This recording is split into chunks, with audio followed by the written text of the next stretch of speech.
Good morning students.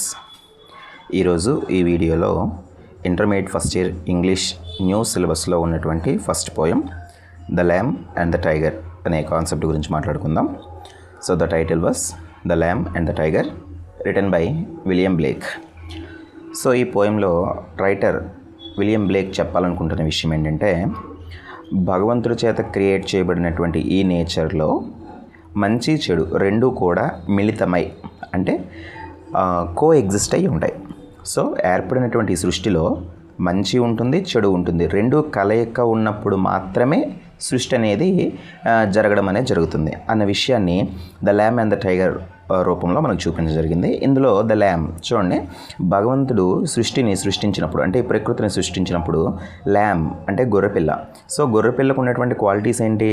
అది చాలా నెమ్మదిగా, చాలా నిదానంగా అమాయకత్వాన్ని ప్రదర్శించేటటువంటి జంతువు.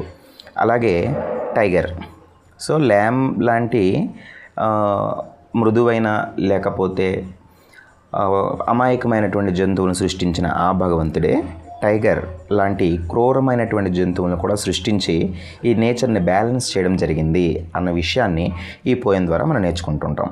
సో అయితే ఈ పోయం సంబంధించి మనకి పబ్లిక్ ఎగ్జామినేషన్లో రెండు రకాలుగా యానటేషన్స్ వస్తాయి. ఫస్ట్ 2 యానటేషన్స్ ల్యామ్కి సంబంధించి అయితే, తర్వాత 2 యానటేషన్స్ టైగర్కి సంబంధించి ఉంటాయి. ఇందులో మనం ల్యామ్ గురించి మాట్లాడుకుంటే ఇందులో మనకి చూడండి, first annotation, he is called by the name for he calls himself a lamb. So lamb అని ఉంది కాబట్టి ఇది ల్యామ్కి సంబంధించినటువంటి యానటేషన్ మాత్రమే రాయాలి తప్ప టైగర్కి సంబంధించి రాయకూడదు. సో అలాగే సెకండ్ యానటేషన్ చూస్తే, the little ల్యామ్ who made the, those though know who made the. So ఇందులో కూడా ల్యామ్కి సంబంధించిదే కాబట్టి ల్యామ్కి సంబంధించిన యానోటేషన్ మాత్రమే రాయాలి తప్ప ఇందులో టైగర్ తాలూకు ప్రస్తావన ఇక్కడ ఉండకూడదు. సో కాబట్టి ల్యామ్కి సంబంధించి 2 యానోటేషన్స్కి ఒక ఆన్సర్ ఇచ్చాను, టైగర్కి సంబంధించి 2 యానోటేషన్స్ ఉంటాయి, వాటికి సెపరేట్ ఆన్సర్ ఇవ్వడం అనేది జరిగింది. సో ఈ వీడియోలో మనం ల్యామ్కి సంబంధించి ఆన్సర్ కనుక చూసుకుంటే, యాజ్ యూజువల్గా మనకు తెలిసిందే, name of the poem the lamb and the tiger, name of the writer William Blake. So reference చూద్దాం. These lines are taken from the poem the lamb. ఈ లైన్స్ అనేవి ద ల్యామ్ అనే పోయం నుంచి తీసుకోబడ్డాయి. ఈ ల్యామ్ అనే పోయం కూడా దేని నుంచి తీసుకోబడిందంటే, taken from songs of innocence. Songs of innocence అనే ఒక రైటింగ్లోంచి ద ల్యామ్ అనే పోయం అనేది తీసుకోబడింది, రిటన్ బై. దీన్ని రచించింది ఎవరు అంటే అన్ ఇంగ్లీష్ పోయిట్, ఇంగ్లీష్కి చెందినటువంటి ఒక గ్రేట్ పోయిట్. అలాగే ఆయన ఒక పెయింటర్, అలాగే ఆయన ఒక ప్రింట్ మేకర్. ఆయన ఎవరు అంటే విలియం బ్లేక్. అయితే ఆయనకు ఉన్నటువంటి ఇంకొక ప్రత్యేకత ఏంటంటే, known as a central figure in romantic ఎరా.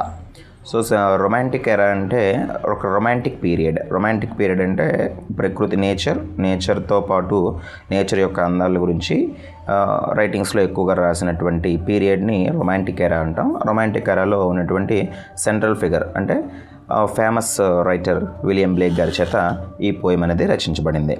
సో కాంటెక్స్ట్ ఎక్స్ప్లెనేషన్ చూస్తే, the lamb by William Blake is a poem where a child talks to a little lamb.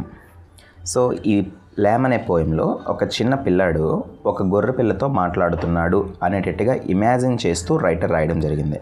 So చిన్నపిల్లాడు గొర్రె పిల్లతో ఏం మాట్లాడుతున్నాడంటే, అండ్ ఆస్క్స్, ఆ గొర్రెపిల్లని అడిగాడు ఏంటని, హూ మేడ్ ఇట్, గొర్రెపిల్ల నిన్ను తయారు చేసింది ఎవరు అని అడుగుతూ, ద చైల్డ్ వండర్స్, పిల్లాడు ఆశ్చర్యపోయింది దేనికోసం అంటే, హూ గేవ్ ద ల్యామ్, అంటే ఈ గొర్రెపిల్లని తయారు చేసినప్పుడు ఆ తయారు చేసిన వ్యక్తి ఎవరు ఈ గొర్రెపిల్లకి సాఫ్ట్ వూల్, నెమ్మదిగా చాలా మృదువుగా ఉండేటువంటి సాఫ్ట్ వూల్ని ఇచ్చింది ఎవరు, స్వీట్ వాయిస్, చాలా జెంటిల్గా ఉండేటువంటి అమాయకత్వమైనటువంటి ఆ గొంతుని ఇచ్చింది ఎవరు, అలాగే పీస్ఫుల్ లైఫ్ ఇన్ ద మెడో అంటే పచ్చిక మైదానాల్లో చాలా ప్రశాంతమైనటువంటి జీవితాన్ని గడపమని ఆ ల్యామ్ని సృష్టించింది ఎవరు అని అడుగుతూ, అంటే ఇందులో రైటర్ ఇంత అమాయకమైనటువంటి జంతువుని సృష్టించింది ఎవరు అని క్వశ్చన్ చేస్తూ then the child himself answers the question.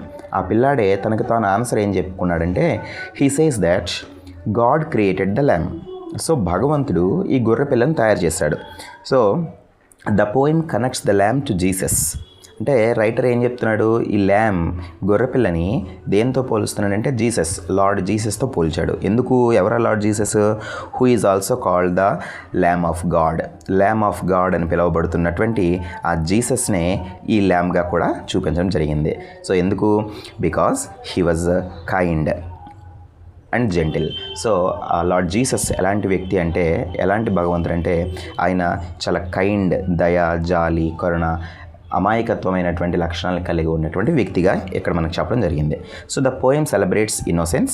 ఈ పోయం అంతా దేన్ని ఎక్స్ప్లోర్ చేస్తుందంటే ఇన్నోసెన్స్, అమాయకత్వాన్ని, అలాగే కైండ్నెస్, జాలి, దయని, అంటే నెమ్మదిగా ఉండే తత్వాన్ని, and God's love for all living things. అంటే ఈ ప్రపంచంలో ఉండే అన్ని వస్తువులపైన, లేకపోతే అన్ని జంతువులపైన కూడా, అన్ని జీవరాశులపైన కూడా ఆ భగవంతుని ప్రేమ ఎలా ఉంది అన్నది ఈ పోయం ద్వారా మనం తెలుసుకోవచ్చు.